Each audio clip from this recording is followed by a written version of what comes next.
The New York Knicks have one last chance to win a ring in the Jalen Brunson era. Last offseason, they made major moves, bringing in Mikal Bridges and Karl-Anthony Towns, and it resulted in the team going 51-31, good enough for the 5th best record in the entire NBA, and more importantly, the team making their first Eastern Conference Finals appearance in 25 years. Unfortunately for Knicks fans, Tyrese Haliburton and the Pacers took down the Knicks in 6 games, including one of the worst Game 1 collapses in NBA history. Up by 14 with 3 minutes and 44 seconds left, the Knicks somehow found a way to lose, and the rest is history. Haliburton. He'll take it.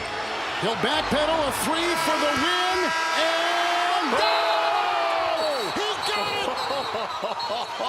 it! So what did the Knicks do after making their first conference finals in 25 years? They immediately fired their coach Tom Thibodeau. While Tibbs is infamous for running his players into the ground, and most notably, killing the career of players like Derrick Rose, I don't know why the hell he was still in the game. I mean, if you watch any Knicks games at all, the Knicks will be up by 30 points and the starters will be in until there's like a minute left. Every single time. Tibbs is a psycho. If you made it this far in the video, it probably means that you like NBA content, so I'd really appreciate it if you subscribed.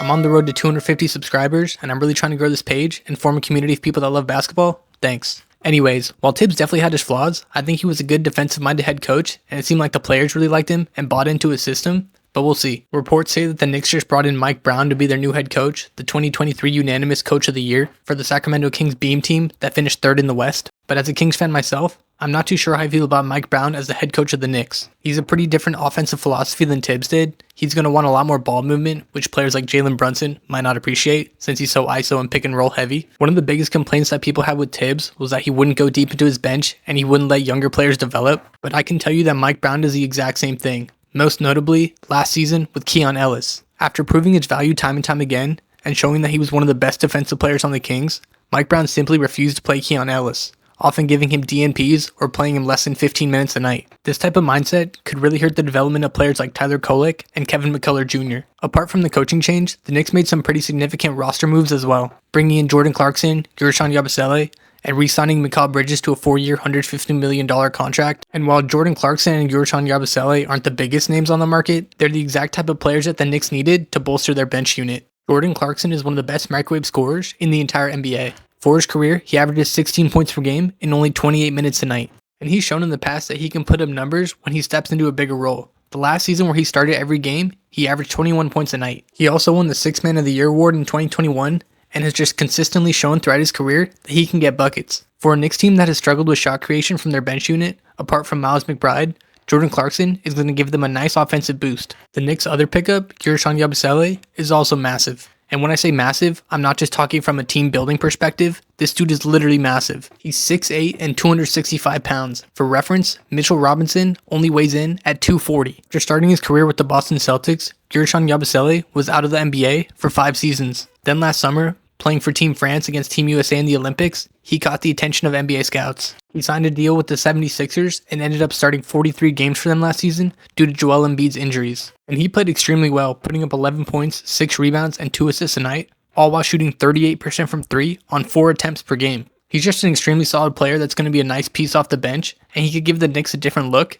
especially if they want to go 5 out, because Mitchell Robinson isn't a shooter. Overall, if I was a Knicks fan, I'd be extremely excited about this signing. And if I was a Knicks fan, I'd also be extremely excited about this upcoming season. According to ESPN Futures, the Knicks have the 2nd best odds in the entire NBA to become NBA champions next season, which is the highest the Knicks have been going into a season in a few decades. With Jayson Tatum and Tyrese Haliburton both injured, the Celtics and Pacers are not going to compete next season, meaning that the Eastern Conference is wide open. And as I mentioned, all the Knicks did this offseason is get better. They brought back their entire core from last season that had the 5th best record in the entire NBA. They also arguably have the most talented starting 5 in the entire league, with Jalen Brunson, Josh Hart, OG Anunoby, Mikal Bridges, and Karl-Anthony Towns. That's 4 guys that are capable of scoring 25 points a game, minus Josh Hart. Sorry, Josh. And 3 of the best perimeter defenders in the entire league, with Josh Hart, Mikal Bridges, and OG Anunoby. However, the Knicks' biggest problem last season, specifically in the playoffs, was that Jalen Brunson and Karl-Anthony Towns are both absolute cones on defense. Last season was just extremely weird for the Knicks as a whole. You'd think with their starting lineup all being good shooters,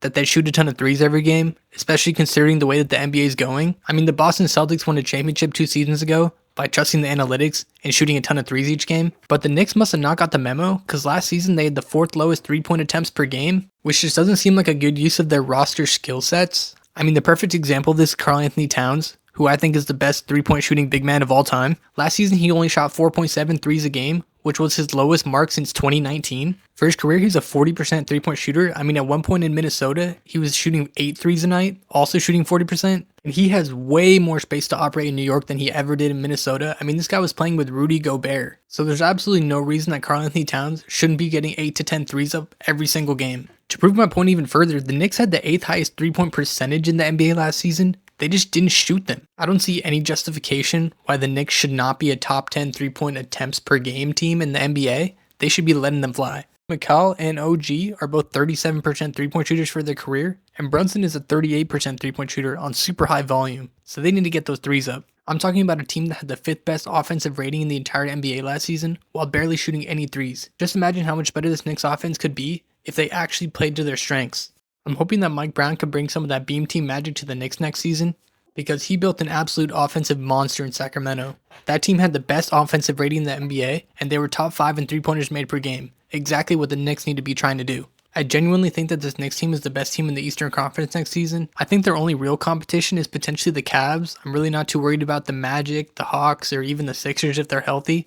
But at the end of the day, if the Knicks can't get it done this season, and by getting it done, I mean at least making the NBA Finals, hopefully winning a championship, then the window to truly compete for this team is going to close extremely quickly. They've been given an absolute gift with Tatum and Haliburton both injured, but the Pacers and the Celtics are going to be back. And that's not to mention all the Western Conference teams, and I think there's a few that are a bit better than the Knicks. The two main ones that come to mind are OKC and the Nuggets, who I don't think the Knicks would have a real chance against if they did meet them in the finals. But like I said, this upcoming season is going to be the best chance that this Knicks core has to make the NBA Finals and potentially win. If they can't get it done this season, I really don't think they ever will. But that's just my take. What do you guys think? How many games are the Knicks going to win this season? Are they going to lose in the first round? Are they going to run through the Eastern Conference? Are they going to win the NBA Finals? Let me know down in the comments, and I'll see you in the next video. Thanks.